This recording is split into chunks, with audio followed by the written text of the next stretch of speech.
ఏమ్మా నా కొద్దిగా నీళ్ళు ఇవ్వా అని అడుగుతాడు. అప్పుడు ఆమె ఏం చేస్తారు తెలుసా, యూదులకు మేము నీళ్ళు ఇవ్వకూడదు అని.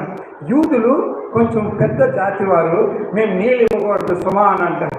అంటే వేసే అంటాడు, పర్వాలేదు ఇవ్వులే అని అంటాడు. దేవుడు కాబట్టి ప్రజలు నిన్ను ద్వేషిస్తారు కానీ ఆయన నిన్ను ద్వేషించాడు. దేవుడికి స్తోత్రం చెప్పండి.